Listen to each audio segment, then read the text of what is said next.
Hello, everybody out there. Welcome back to another episode of Tearing It Up. Again, I'll save you all from saying like I'm super excited this week, but obviously you know that. This week though is kind of like a full circle moment, except I don't really want to say full circle because like my circle's definitely not complete or anything.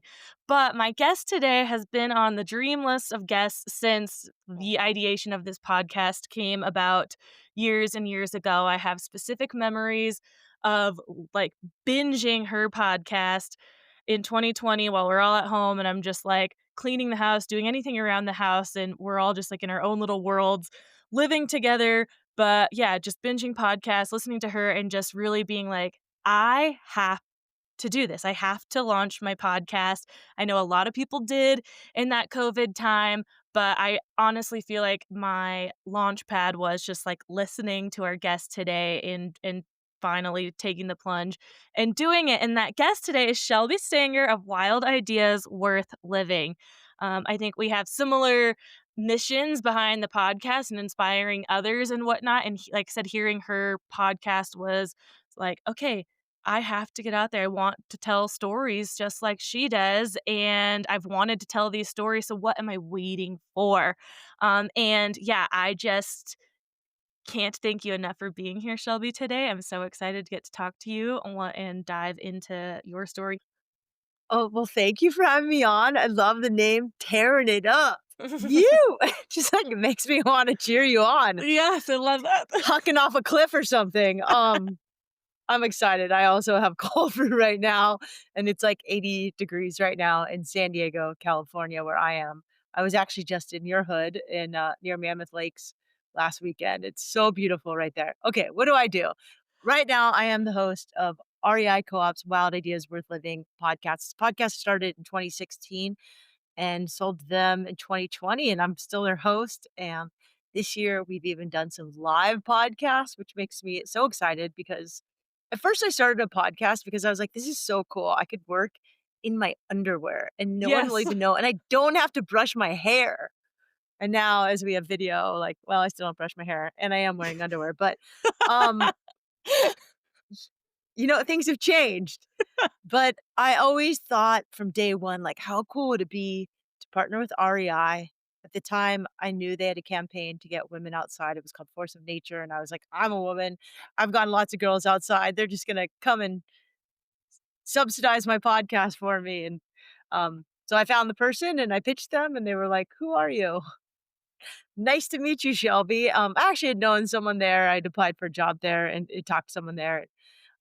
They weren't really in the podcast market. They sold tents and, outdoor gear and things to get people outside. But they'd also launched a storytelling division called the REI Co-op Studios. And I went ahead and got the podcast sponsored on my own and did like 6 months of hustling and bringing on really interesting guests. And then 6 months later, I connected back with them. And so Wild Ideas is their show, but I also do other things besides podcasts. I wrote a book, Will to Wild, Adventures Great and Small to Change your life. I consult with other people on launching their own wild ideas. I do a little marketing and consulting on the side for some big businesses that you've probably heard of, helping them retell their stories and just really live authentically, whatever their authentic mission is. I love that so much, and yeah, I've just resonated with that, like, vibe you give off for so many years since I've, like, discovered your podcast and the authentic storytelling and just your humor too, just everything about it, I just love your like headphones. Like I have these boring white Apple old school plug-in headphones with, like, the actual cord. Apparently, Yes, they're good for podcasting. Taryn has on, like, Cheetah leopard pink, fluorescent pink and orange headphones. So cool. I'm I know, obviously, like, blowing it. This is amazing. I love these things, and that was one thing with the video becoming more popular with podcasting. I was like, "Oh, well, people can actually see these awesome headphones," but I too, even though video's been up and coming a little more since, like, I've been on the scene, I really enjoyed not caring at all about what my background was, where I was, because I live in a tiny space, in a trailer on top of a mountain, and it's hard to keep it nice and clean and concise. So I'm like, you know what? Everyone just sees that whatever's happening behind me. Sometimes there will be a dog behind me, a pile of laundry. There's a cupboard behind me that many people, if they've been listening a while, know the story that that was all ripped off by a bear. So there's exposed wood and nails, and no, we haven't fixed it in the last couple of years because we just know that it could happen again. So This is a so real yeah, adventure podcast, like yeah. bears? That's Yeah. pretty cool. Like, the only thing I have right outside is like someone else's gardener that is, like, in our condo complex.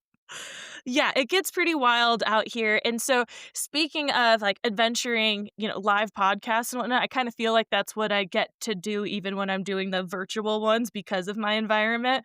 But I love that that's becoming a thing too. That's something I really want to do more of is live podcasting and events. And I know what was your most recent one was at the Outside Festival in May, was it? Yeah, or June. I don't know. I think it was June. But yeah, it was amazing. I got to interview Alex Honnold and, John Florence live, and then a bunch of other people live on a smaller stage. Jeremy Jones from Your Hood, Mhm. Your Neighborhood, and then, like, 4 other people, and it was incredible. I think it's been really cool that the internet has allowed us to create these platforms that allow us to connect virtually, but I don't know, I think there's gonna be 2 plays in this world. There's gonna Mhm. be the AI world, and then there's gonna be in-person experiences, and as we move towards more things going digital, I think, like, there's nothing like an in-person hug, and you've got this, like, beautiful golden something lab maybe He's a next to you. little white pity mix, but yes, White he pity can't even mix, hear, but that was giving you on hugs. cue of, like, yeah, giving hugs. He just ran I inside like, I "Hey, just think there's mom." something really exciting about connecting with people in real life, in the flesh, like, hearing them seeing them laugh or cringe, if you say something cringy or not.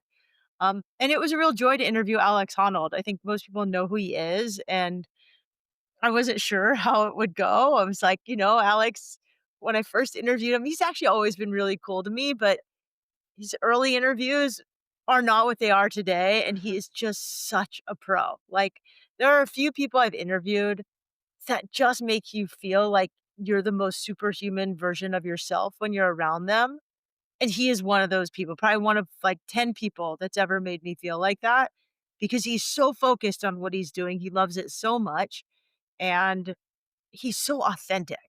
And, you and I have interviewed probably a lot of people, and when people are just so genuinely, authentically themselves, like, their foibles, he'll tell you if he, like, doesn't like something. I just really appreciate that. Um, all their Yeah. imperfections and all their greatness all at once. Well, I feel like we don't get it as much this day and age, and whether that's just because a lot of connections are more virtual or just because of society and what you think like you should and shouldn't do in front of a certain people. Feel like a lot of people have to put up a wall or hide parts of themselves or whatnot. I'm sure you've been in that situation at times, or I know I have for sure been like, oh, I can be myself around like these people, but like around these people, I feel a little like not always loose as a goose. But I recently had an experience where around people I didn't really know that well, I was, like, 100% all in, no holds bar myself, and I was like, "Wow," like, that felt just so easy and amazing, and I was like, I don't know if it was the people I was around or if it was just, like, life itself and where I'm at of, like, the environment I was in too, that I didn't feel like I had to put any walls up or guards up or anything and didn't have to have a certain filter or anything like that, and it just feels so amazing, but I feel like a lot of us don't get to have that so often, and when people just don't really have it inherently, like, someone like Alex Honnold is just, like, always, like, "Here's my full self," that's something that always inspires me, and you just feel their energy. It's totally true. I agree, 100%. I love it. So, before you were podcasting, I mean, I know you've told your own story a lot in podcasts. You've been on through your podcast, through your book, all of which I've read and listened to and those things.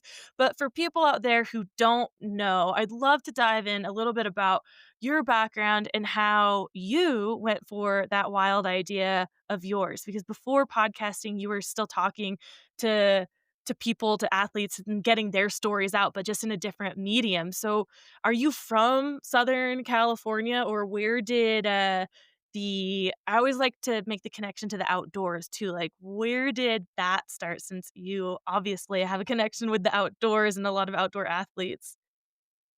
Well, I don't have bears in my backyard, but I grew up in San Diego, California, and I literally live a couple miles from where I grew up. I didn't always lived here. I've lived in Laguna Beach. I've spent a couple of years in New Zealand and Costa Rica, but I love it here. And my parents weren't outdoorsy. I'm not from an outdoorsy family.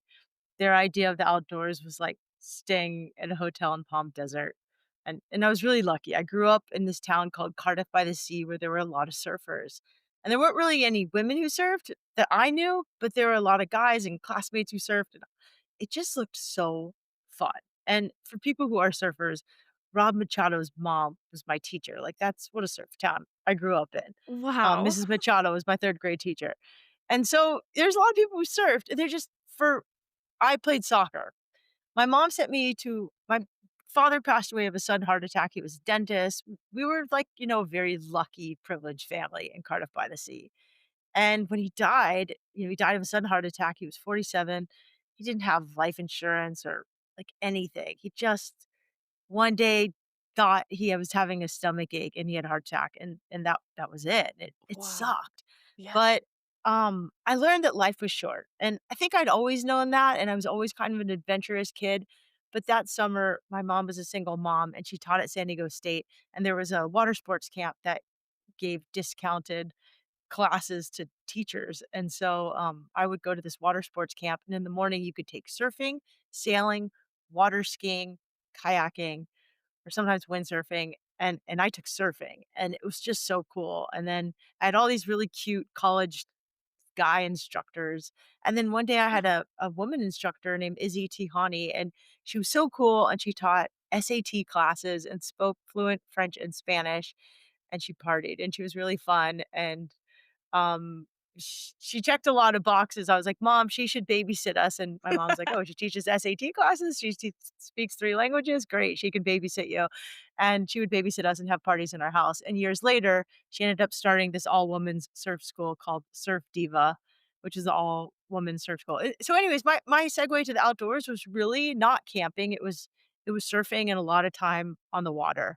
And then through our water sports camp, there was one night where we camped on the sand and the beach, and I just remember, like, thinking that was so cool to sleep on the beach, on the sand, in a sleeping bag, and eat pizza, and have s'mores, and I don't know, I was a very busy kid. I got straight A's, I was in, like, 3 leadership kids, I was just annoying and nerdy and an overachiever, and it wasn't cool. And the times where and I did track and I ran soccer, so a lot of my life was running around a dirt track or a green grass soccer field, and the times where I got to do outdoor sports, I just felt like my brain relaxed, like, Mhm. like a lot of people, there was some stuff in my family that needed to get worked out, and my mom is, like, the number 1 addiction specialist and one of the top interventionists in the country because of the way she was brought Wow. up and kind of some of the addiction that ran in my family, and and so, I always felt like nature was a really great way to heal, and the times I was outside doing an adventure, I could build courage, and at a really young age, I became a journalist. I just loved telling stories. I'm obsessed with people, and I have to credit my mom. She invited all these really interesting people over our house for Thanksgiving, for holidays. She was a college professor, so, like, students were always coming to our house. We had an extra room, so students would live with us. She took in all sorts of, like, the people who bagged our groceries at Vons, they came over to my birthday party, and I love because that. we became friends with them, like, we're friends my mom talks to everybody, and she says, "Shelby, everybody has goodness in them, every single person has a story." The janitor at our school, Mac, like, he came over, we wrote stories about him, like, everybody is equal, right? So, Mhm. everybody has a good story, everybody's awesome. They all came over for Thanksgiving, everybody, and so, I've always been interested in telling other people's stories, and I was a journalist from a really young age, and then when I got to college, I had a professor who said, "Hey, the best thing you could do after your freshman year of college is go intern at your local paper. They're gonna give you so many stories and you're gonna be able to run." And so I skateboarded over to the local newspaper in Pacific Beach, California, and I was like, "Hi, I'm Shelby." Like, I wanna write about adventure and everything else. Can I intern? And they gave me an internship, and I had to write about, like, fires and city halls and all this boring stuff, and then pretty much worked on them, and by week 3, I had my own adventure surfing column, and so I got to write about I mean, it's really funny. I found a story with Laird Hamilton and Jerry Lopez that I wrote when I was, 19 for the local newspaper. So that's pretty much what I do today. Yeah. It took a It long way to get there. I ended up taking a marketing job. I worked for Vans. I was really lucky. They hired me as the first female journalist for the Warp Tour, and then I got to run women's marketing and PR, and then international marketing and PR. And I loved Vans. I loved the company, but I wanted to tell stories. So at the height of the recession in 2009, really similar time. We're not in a recession right now, Mhm. but we're in a tumultuous time right now. And Yeah, in a for similar sure. time with uncertainty, I quit my job to be an adventure journalist and then started freelancing for Outside, for ESPN. Magazines were still kind of thriving then. I'm not saying magazines are totally dead right now, but it's a different ballgame. And Mhm. then I would consult with other companies. And then in 2016, I launched the podcast. And now, yeah, I'm still doing the podcast. And REI has been an amazing partner to work with. That's so cool. I love how your interest and curiosity stemmed from, like, just having people over, like, different people and characters over to your house all the time, and as we are just, like, talking now, I'm realizing some things of I guess, some whys of my own. Like, yeah, I love knowing about people and, again, that what makes you kinda like who you are kind of thing, and there's a lot of that we don't talk about, and a lot of things that people don't know about people, which is fine, you don't have to offload every story or trauma or whatever it is to, like so every person knows exactly why you are the way you are, but I feel like we don't give enough space for that, and I'm definitely victim of this, like, just judging people right off the bat or whatever, "This person is this way, and they're just gonna be that way," and whatnot, instead of, like, really looking into or wondering, like, why, and being able to better understand, and I've gotten a little more, like, woo over the years too, and I love reading about, like, enneagrams and human design and Did even you back to, take like a test that said you had woo in you? Was it a Strengths Finders test? no. No, Oh, I that's just, so like, funny.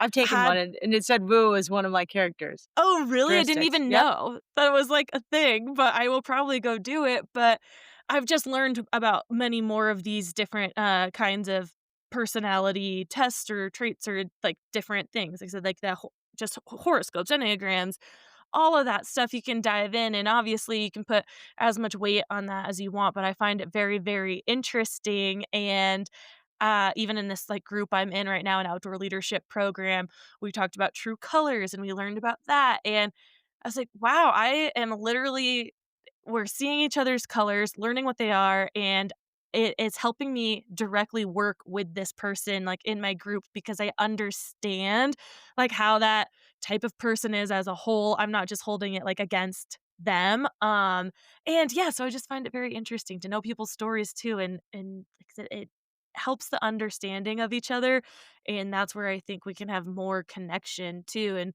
again, we don't have enough of it, we don't truly understand each other, thus where everyone's, like, in a fight and mad at each other and divided, and it's like, "No, no, like, let's get to the roots here and untangle, and we're not all gonna get along all the time," and it's doesn't excuse things, but again, it just gives you that better understanding, so I love diving in and just learning about people and things, and, um, I don't know where I can't tell you off the top of my head right now where mine stemmed from.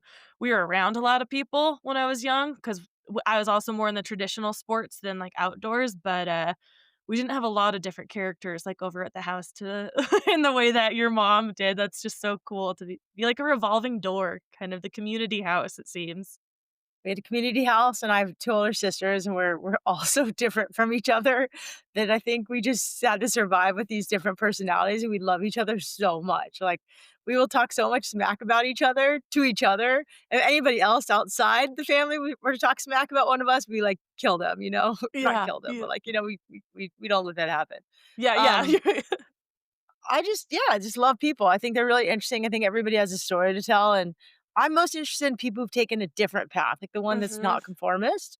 that society generally tells you to do. I'm also really interested in high achievers, like people who do things at the highest level. And what are their routines? Like, how did they get that way? And I'm just attracted to people who happen to enjoy nature and adventure, which is, I tried to make it my life's work many times and wasn't able to. When I was Mhm. young, I hit up the LA Times and I was like, "Hey," first I hit up CNN and I was like, "You guys should have an adventure reporter." And like my boss, I was an intern at CNN, he just kind of laughed. He's like, "That doesn't exist. Like, we might have one surfing story a year."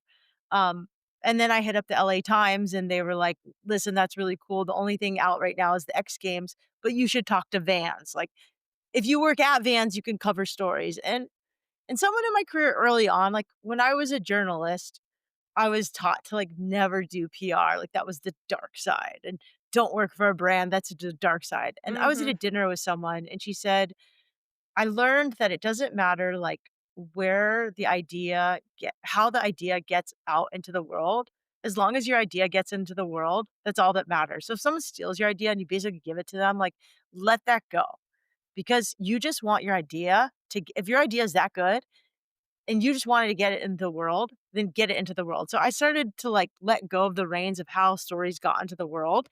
And when podcasting came along, I was like, wow, this is amazing. I hate writing stories. Like I hate writing and transcribing interviews. There's nothing more boring than sitting and transcribing. I mean, now AI can do it for you, but back then you had to like hit stop record on a tape recorder and then like type out or handwrite exactly what someone had said and then transcribe it, and then write a story from it, and it could only be 500 words. It just it's hard. Mhm. But getting the story out of someone, interviewing them, that always felt really fun for me. Yeah, when you can just let them kind of talk too, and you don't have to think about, like, the constraints in your mind of how you frame this into the story for whoever you're writing for. I'm Exactly. sure there is were there a lot of times that you were talking with someone, interviewing them, and because of the constraints of the editorial that you were working for, like, had to leave things out that Yeah. you thought were the better story or at Well, least, like, a telling part of it? I mean, I think Outside Magazine's okay with me telling this story now, but yeah, I mean, I was doing an early Wim Hof story. Wim Hof is the Mhm. Iceman, the breath guy, and I was pretty early to do a story on him, and it was such a fascinating interview with the guy. I mean, he talks really funny. He's got this big, thick Dutch accent, and he's just hilarious and kind of inappropriate. And I was like, God, I wish I could just like let people listen to the recording of this interview because it was so funny.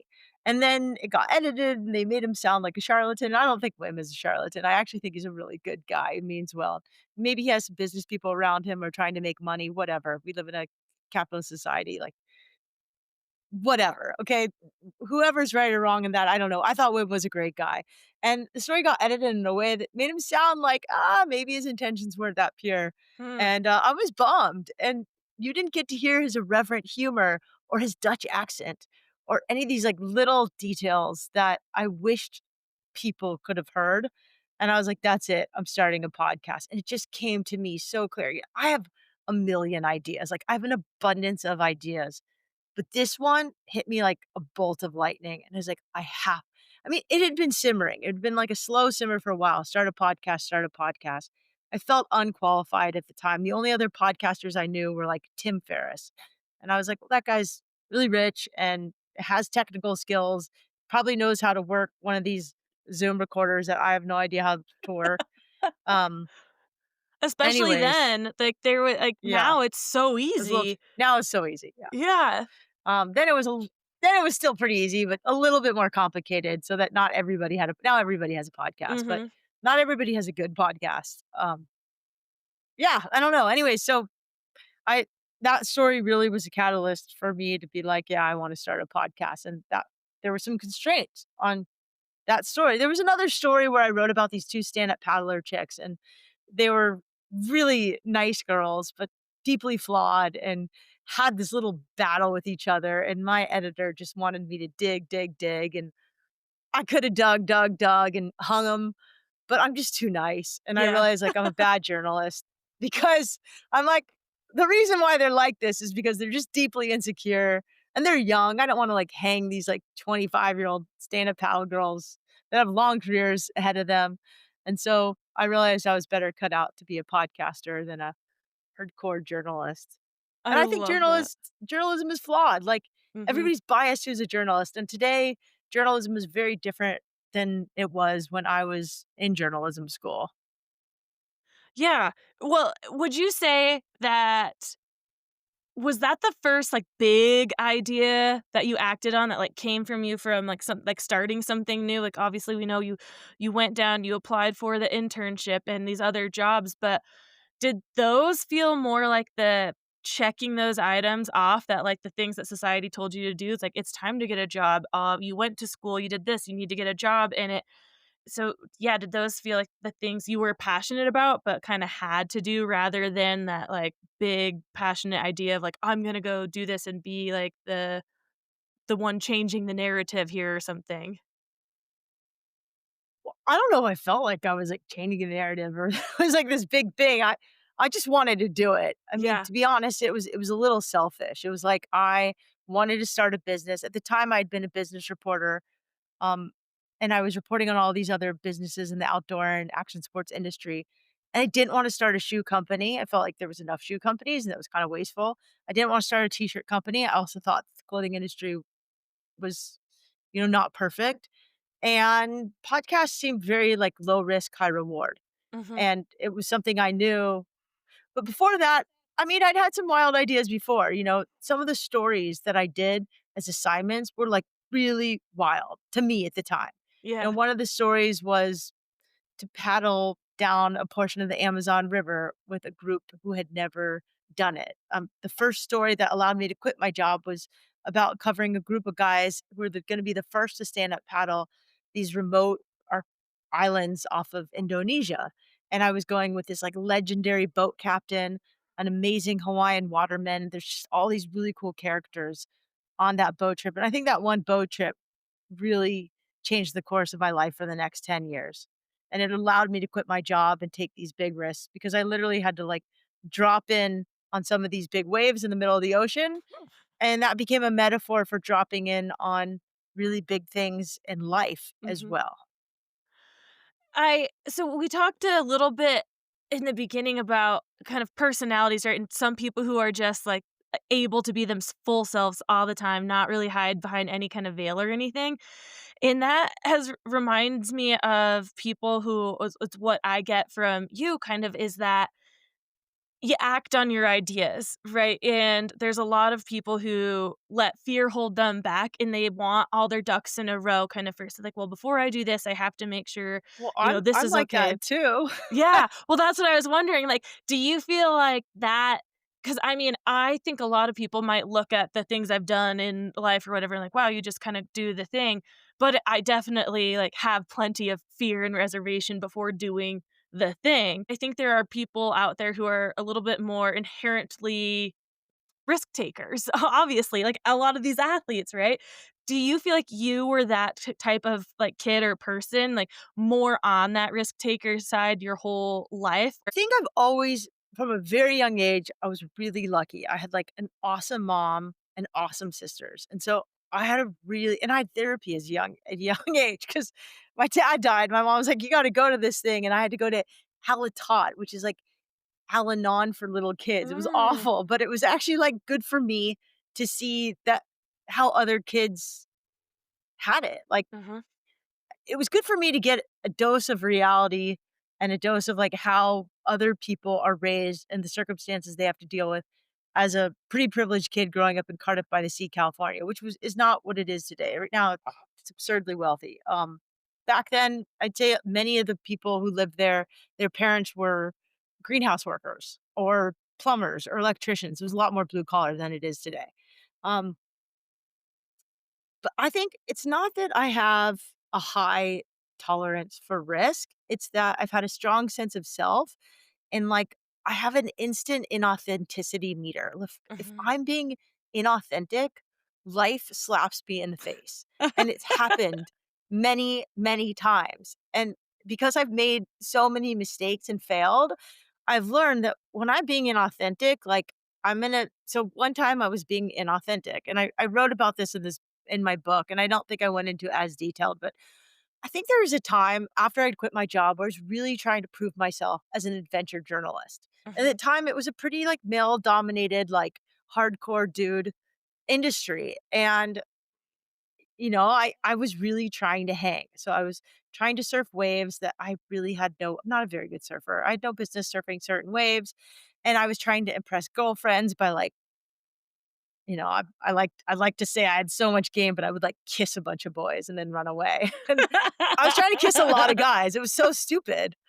I was a bit of a PG-13 slut. So there was a time where I was acting like this and I went surfing the next day and there was a girl that paddled out that was my friend and she brought this other girl that was kind of dating somebody I had just dated and I was like, "Oh, I was exhausted. I drank too much the night before." And alcohol doesn't work well in my family at all. So I probably had 2 beers, but or maybe 3, but that's just too many for me. And that day I was surfing, I surfed that girl paddled out, I was trying to impress her, I wanted to go in, I was tired, and I kicked my surfboard in the air and it landed on my face and split my lip open, and forever, I have this scar above my smile, and I think it was, like, a good lesson, like, 1, happiness doesn't come easy for me. I've definitely struggled with, a little bit of anxiety, depression, and when I'm not being authentic, I tend to f I understand my psychology now, and I think labels are not always helpful, but there were times, especially when I was in my, like, late 20s where, like, I really struggled with just, like, feeling all this angst of not doing what I wanted to be doing and then needing to do it and suffering if I wasn't. Anyways, Mhm. I split my lip open with my surfboard. I wasn't being authentic, and it was a good reminder that, like, 1, I had to show all of my sides, and 2, I needed not to be such a jackass. And also alcohol, I think we all know today, like, there's nothing good comes after drinking too much alcohol. Like, Yeah. maybe a really bad story comes, Yeah. but nothing great happens from drinking a lot of alcohol. And, even today, like, one of the things that was hard about podcasting is I've always been, like, really tan, and you can see my arms are tan, but my face is not, and I have this thing called vitiligo, and it's changed the color of my skin. It's made patches you can't totally tell on it's probably because my screen is dirty, but it's made patches of my skin turn white, and it's, like, on my face, and so I've had to get really real about my relationship with beauty and with how I look on camera and who I am on the inside versus who I am on the outside, and I guess I'm lucky that it happened to me because I'm someone who was very confident as a young girl, but, like, I'm still a woman. I still wanna Yeah. look good, Mhm. and I still have gotten away with some things probably just because I was good looking at the time, and that doesn't happen anymore, so I've had to get really real about my relationship with beauty, and it's been a good lesson and not an easy one. Yeah. Um Yeah, that's kind of a Well. long way of answering, like, am I risky? I don't think I actually think I'm more afraid than most people, and, in fact, I didn't understand this for many years because, like, when it came to soccer, I chose to be goalkeeper, which is, like, the Mm. scariest position. You're flying through the air, people are kicking their foot into your face, and I'm only 5'4", but as a little kid I was the only one who would dive and slide tackle, and I just was fearless. Mhm. Part of it is I had these 2 older sisters who told everybody they would beat them up if they messed with me, but I also had, like, underlying fear always and lots Mm. of anxiety, and, I was actually born after so there's 2 girls, and then my mom had a son, and he died at 8 months of at 3 months of sudden infant death syndrome, and then I was next, and I think my mom told me later in life that she just didn't know if I would make it. They were so scared that they didn't let me down. Like I was held constantly. And Mm. there was a lot of fear and a lot of stress and a lot of anxiety when I was born because, there was a kid who had died suddenly of sudden Mhm. infant death syndrome before before me, but after my sisters. And I kind of, at the time my parents didn't get along, like a lot was unstable. Mhm. Um, that being said, I think it's just made me a really empathetic person. Like, I'm scared a lot, Mhm. but I know that when I do something scary, I feel so good after. I feel so courageous. And then I can spread that courageousness to other people and encourage them to go for something that scares them. Yeah. Hopefully that makes sense. It does. I love all of that, and even just from the point of the all the emotions and things happening when you were born, like, how that still affects I you mean, as I don't a know. human. I But don't yeah, I well, mean, I don't like to put, like, a lot of weight onto, yeah, like, yeah. childhood trauma. I think that's sort of, I think sometimes people use it as a crutch, Mhm, but I think mhm, it's helpful to know, like, mhm.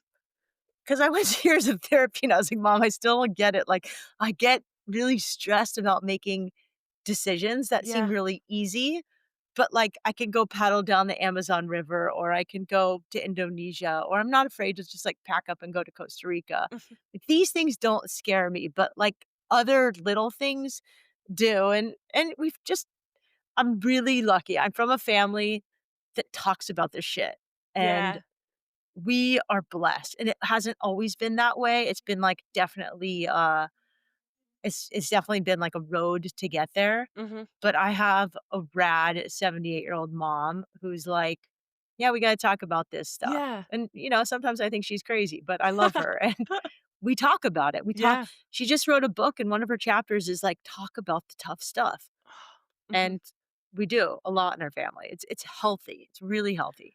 I think it's super important, and I think that, like, yeah, things can be a crutch, any kind of trauma that happens through your life, but I think the important thing is recognizing it, learning from it, understanding where it comes from, and it's not always gonna be easy, just like, "Okay, I know this is why." Again, it shouldn't be your excuse or crutch, but there's plenty of times that I have to step back from a reaction and, I remember kinda where it comes from and stems from, and I feel like that helps me, like, get over the hump because I know that it comes from, like, this place that might always live inside of me, but I don't always have to give it the space, and I think Yeah. that's what's important is, like, yeah, to recognize these things that may have happened and formed you, but, like, knowing, I guess, when to kinda give it space or air or whatnot, and just recognize it's part of you and how you are a human, but we can also, again, like, learn and unlearn things, but we can't do that unless we like learned them in the first place.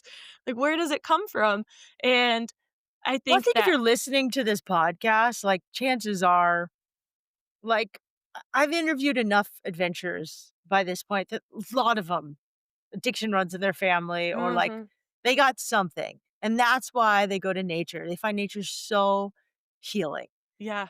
And, some people are also just like Courtney Dauwalter, who are, like, these insane, Mhm. well-adjusted ultra athletes who aren't running from something, and they're just, like, happy, and I think when you can be motivated for joy, like, that's awesome, but there's a lot of people in this industry who have been motivated by pain, and that's how they're able to do these wild things. I mean, Alex Honnold even talks about, like, a time where he was more motivated by his angst, and, now he's literally just motivated by his joy. It's a wild thing. I mean, like, acting on emotion, we're humans, that's what we do, but digging in, again, is always part of the interesting thing, untangling that web, and when you started the podcast, Wild Ideas Worth Living, like, did Did you know that that was exactly kinda where you wanted to go with things, is dive deeper in and share those stories, like, being able to tell that whole Wim Hof story? So is that the goal from the beginning with the podcast, or where were you at when you started as far as, like, any people that you had your eye on that you wanted to tell their story? Yeah, I mean, I I wanted a business, and I was like, "I wanna see if I can start a business and sell it," like, and I was really strategic about it, and I really believe in investing in yourself, so if you're listening to this, like, it's we're all a little woo, I'm sure, listening to this podcast. Like, Yeah. one thing to be woo, but it's another thing to actually, like, write it down, Mhm. have goals, have steps, take action, and, like, invest in yourself and get help.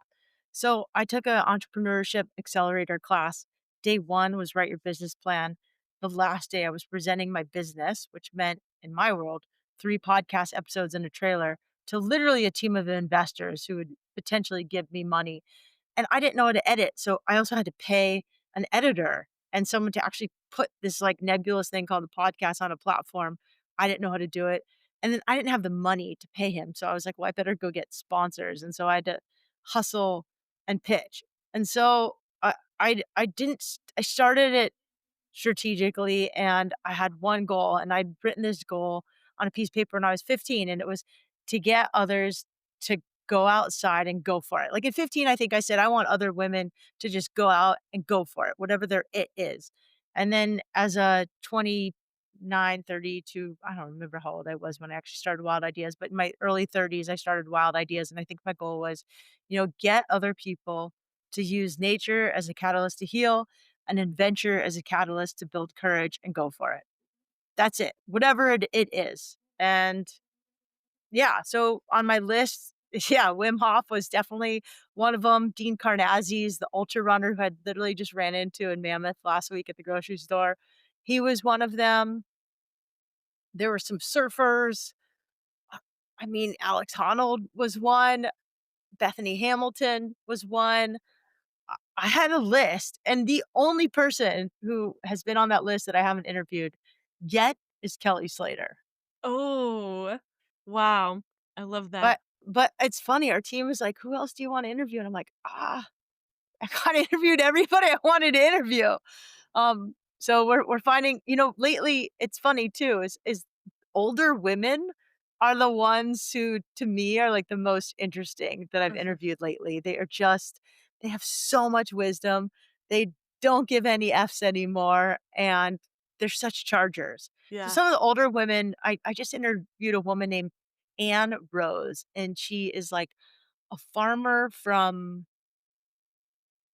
North Carolina, and she's just incredible. She grew up very poor, was married, got divorced. When she got divorced, she got a horse. She was like, "When I got divorced, I got a horse." She's so funny. And, she survived cancers. She survived a bout with, like, some sort of liver disease that put her into a coma, like botulism or something. I don't know. We have to Wow. fact check that. She's so gnarly. And then one day she decided to kayak, like, all the way to the Mississippi or some giant amount of length to raise awareness about water, because there was more drought in her community every year. And then the day she finished, Hurricane Katrina came and she had to help her town rebuild. And it's just the craziest story. And this woman is so resilient and badass. And I interviewed another woman who's like a long distance marathon swimmer, and I was like, "How do you train? Like, how do you sleep train yourself?" Like, because 'cause I'm always interested in training techniques, especially of women. Like, how do you stay up? I can't ever pull an all-nighter. And she's No. like, "Oh, well, I was an ER nurse and I raised kids, so of course I can stay up through the night." I'm like, Duh." I'm like, "Okay, well, what do you eat? Like, you must have gels." And she, like, lives in Vermont or Maine, and she's like, "I tap my maple tree for my own maple syrup, and I Oh put my it in god. bags and take it with me wherever I go." I Like, love that's that. badass. That's Yeah. so cool. I mean, I'm sure telling these stories, listening to them just inspire you to keep kinda going after the things that you want, and which, as we've talked about in the beginning, that you have more than just the podcast now, and you wrote a book, you do some other, like, consulting, it sounds like kind of business consulting with helping other people get their, wild ideas out there. Were you podcasting full time before REI and then branched out into doing the other, like, business kinda consulting and courses and things that you do now, or did Ah, that happen after REI came into the picture? I was consulting and, like, doing side PR to pay for my podcasts for a long time, and then REI came on board, and I was still taking on PR clients, and my partner, he was like, "Shelby, why don't you, instead of doing PR for these other people, like, pitch other companies to sponsor a podcast and pitch as many companies until you get a yes, and I don't wanna hear you complain until you pitched, like, 15 a day." And I did, and I got really good at pitching. And so, um the only reason why I ended up starting a podcast course is after I started partnering with REI and people wanted to start podcasts, I got asked to go to coffee like 5 times a week. "Hey, Shelby, can I take you to coffee and pick your brain? You can teach me how to start a podcast?" And I would do it. And I was, like, dumb, and I said yes. And then Johnny was like, "No, you're not gonna complain about finances and keep giving free advice, and I'm not gonna hear about you going to coffee and helping someone for free again. Just launch a course, and you can still help people, and you can make it affordable, but then they can all take it at once, and you're not, like, going to coffee every single day of the week." So, I really like coffee, but I also like getting paid.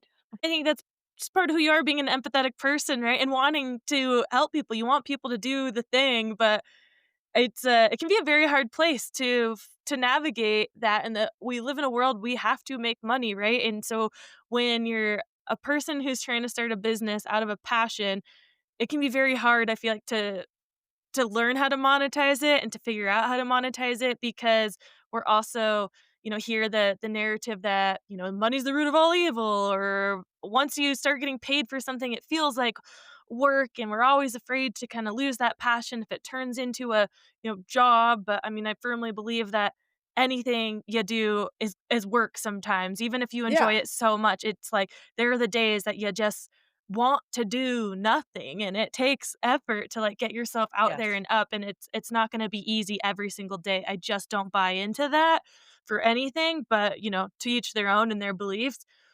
But yeah, it was it hard for you at all to make that switch into, like, taking this advice from Johnny and wanting to or needing to monetize, or right away we're like, "Yeah, you're right. I what the fuck am I doing? I gotta I gotta make some money here." I'm not that focused about a lot of things, but I was really focused on this. Like, I really knew what I wanted. And something else he told me that was really helpful, and it's pretty painful to hear it, but he's like, no one owes you anything. Mm, And I think that's, like, really important. When you mhm, do what you love, especially, like, no one owes you to just, like no one's gonna just pay you to go do what you love. Like, mhm, you have to be offering a service to someone else that helps them. You also have to be awesome to work with and over deliver. And so for the last couple years, I've just tried to be like an awesome employee to REI, really easy to work with, and, like, I've worked with every single brand in the outdoor industry, and they're the nicest company I've ever worked with. Like, they call me at 5 or text me, and they're like, "Hey, if I have to call you after 5, can I do that?" I mean, no one does that. mhm. I sold a book to Simon& and Schuster, and they're, like, texting and calling me at 11 PM. Like, that's just how they work in New York. And REI also gives a ton of their money away to, like, such good causes. I don't always think they're amazing at their own PR. Like, they do such good stuff, and people don't even know about it. I mean, I just got asked to speak at a company called Outride that's a nonprofit that teaches kids or gives kids free bikes and takes them biking, and I was like, "How did you hear about me?" And they're like, "My podcast," and then they're like, "Oh, and we also know about REI." I'm like, "Yeah? What about REI?" They're like, "Oh, they gave us money. They gave us, like, 100 grand last year." I'm like, "They did? How come I don't know that?" Like, it's so amazing. Yeah, Anyways, so, um yeah, that one I was focused on. There's other things that there's a lot of things right now that I'm trying that aren't coming together as easily. I don't necessarily want as much, as the podcast, but money's tricky. Like, yeah, you have to make money. I think there's this, I think in the outdoor industry, there's a lot of people who just wanna get sponsored to mhm. be surfers or rock climbers, and I don't necessarily think that's an easy path or, like, it's sustainable. That's the hard part, I feel like, is with anything and And starting your own business of any kind is make keeping it sustainable, right? How do you keep doing the thing or growing the thing?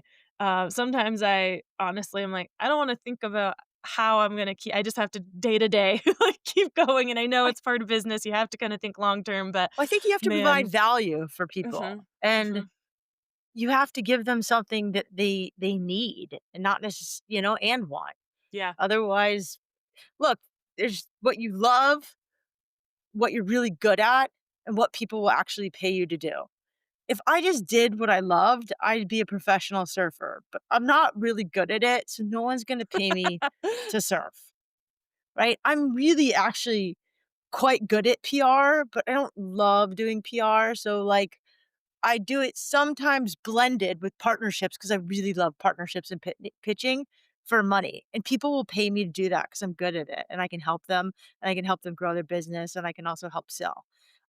But you have to find the thing that, people are gonna pay you for, that you like and that you're good at, and they're not always like I said, I would just be a surfer Yeah, if I did what I loved all day, absolutely. or a professional coffee drinker because I really Yes. love it. There's a trifecta out there in the world for sure. I'm wondering if I don't know how open you can be about it, but if you had any feelings when REI did take over the podcast, did you have, like, letting go or questioning, "Is this the move I wanna make? Do I wanna kinda give up the reins and maybe not be, like, fully in control. I was definitely scared. I was like, "Oh god, what am I gonna do?" I'm such a control freak, but, I mean, REI brought on the people that I already worked with, my producer, and some of their ideas were, like, way better than mine, and it has been such a joy to let go. Yeah. At first, for, like, a split second, it was hard, and I was if it was up to me, I'd probably just interview surfers. Mhm. I don't know why, but I love surfers. Now I actually don't really like talking to surfers. I've grown out of that, but there was a time where I really just liked talking to surfers. And I have been introduced to the most interesting, fascinating people I never would have talked to. I mean, those Mhm. women that I talked to you about, the long distance swimmer and Ann Rose, my team found them. I never would have known who they were. And I really like my team. Like they're so fun and we text each other like we text each other all the time, not about work. Like one of them has a kid and I just I at first, I really liked working on my own, and now I love working as a team. I just get so much more Yeah. done, and I really like my team. Like, I think they're really cool. I wanna get them stuff on their birthday, and I mean, they make me sound better, and, those live events at the Outside Festival, REI put together, I was so blown away. I mean, they built a Wild Ideas Worth Living stage. I couldn't have done that. Yeah. They had Capital One be part of it, and there's a guy at REI, Paolo Motola, who he's the guy that, like, literally we had the first conversation, and he's still there. He's the one who put together the Outside Festival, um, and, yeah, our t I don't know, I love it. Like, Yeah. I guess I got lucky. I picked a really good company to work with that's, like, so kind. Um, Well, and it seems that they yeah. saw your vision in the same way, right? It wasn't that they're like, "Cool, this sounds cool, but we actually wanna go morph it into, like, this, that, or the other." They built on what you built instead of trying to take it and change it, and Well, yeah, they made it better. I think there's this thing that we learn in adventure, and it's surrender, right? Like, you can't fight a wave. You have to mhm. surrender to a wave or the wave will beat you down. And I think it's probably the same with mountain sports. I'm not really a skier, but I'm I'm sure if you're, like, trying to fight a mountain, you're gonna lose. Yeah. So there's this element in adventure that's about surrender, and I Mm, think when you can learn to surrender in business after you've picked the right partners, like, you're gonna win. Um, if your vision and your heart is in it and you do things with love, like, you're gonna you're gonna do great things. And it's not gonna be perfect, and, like, that's the point. yes, yeah, well, and we talk a lot on this podcast about that, like, failing and the lessons that you learn from failing can be a lot more valuable than otherwise because sometimes you just don't really learn a lot from, like, the successes. If it was easy, you're like, "Cool, great, did it, done." But from failing, you get to go back to the drawing board and, like, try again. You know what doesn't work, and you're learning from it. And speaking of learning from it, I'm wondering if it was from the podcast and, like, interviewing all these people that inspired you to tell your own story, like, through your book, or how the idea or desire to write your book came about. I think I wanted to write a book when I was 11, and it just took me so long, and then I reference my mom a lot. I don't know, I mean, moms and daughters have funny relationships. I don't know how your relationship is with your mom, but we've had serious ups and downs, and right now we're at a real nice sweet spot. But she wrote a book during COVID, and I was like, "God, my mom who's, like, 70 something just busted out a book in COVID. I should be able to do one too." Like, I'm a writer, I went to journalism school. So yeah, that was pretty much the impetus. Like a lot of people during the pandemic, we had a lot of time on our hands, and I was like, I'd interviewed so many authors, and one introduced me to their agent, and I was like, "Here's this book proposal." I busted it out. I'd taken a writing, like I said, I invested myself. I'd invested in a writing course. I'd taken a class on how to write a book proposal, and it all paid off. And Yeah. only one publisher bought it. It was Simon and Schuster, and so we sold it to them. That's awesome. Well, and I love all the notes about, like, investing in yourself. I mean, I know that every time I certainly haven't regretted it, but there are times that I have a like, a battle in my head of what to do. Like, do I invest in myself over here or over here? Or what's the best thing? I worry so much about the ROI and what's going to be better that sometimes, yeah, that battle just like cancels everything out. I'm just like, you know what? No, just not right now. But like I said, every time I have invested in myself, it has 100% been worth it. I just feel like a lot of times you have to create your own destiny, but you need a little help along it along the way for sure. You know, like, I think a lot of life is also luck, I'm not gonna Mhm, lie, like, there's certain things I've done that I've worked really hard and they haven't been successful, and then there's certain things I've worked really hard on and they have been successful. I think the common thread is that if you work hard at enough things, you'll find success, but mhm, it's not a guarantee. Like I said, no one owes you anything, and I think, like, thinking that if you just like, I thought I worked really hard at my book, and I thought it would, like, really crush it. It did okay. Like, it's people write me and they're like, "Oh my god, this book changed my life." But as far as, like, sales and financial gain go, it did better than average, but not, like, didn't blow it out of the park. mhm. And I worked really hard at it. So, life is funny and it's not linear. Life is not linear. That's what makes it such a fun adventure. Yeah, that's a real common theme here, that it is not linear, it is just zigzaggy, windy, you may go to one point and then go backwards, like, but you go forward again, but you just don't know what's gonna happen or what path life is gonna actually, like, give you either, but I do like that you mentioned that you sometimes work really, really hard at things and they don't always pay off, as much as you thought or hoped, but that doesn't mean you stop working hard, right? I've had this thought lately as I've seen someone who's been in business for a really long time and her being very open about the journey and the struggles and kind of downsizing. And it made me have this thought of like, wow, just what you said. It's like, it doesn't always matter if you put everything into it, like, that doesn't mean it's gonna guarantee that it works out because life is just life.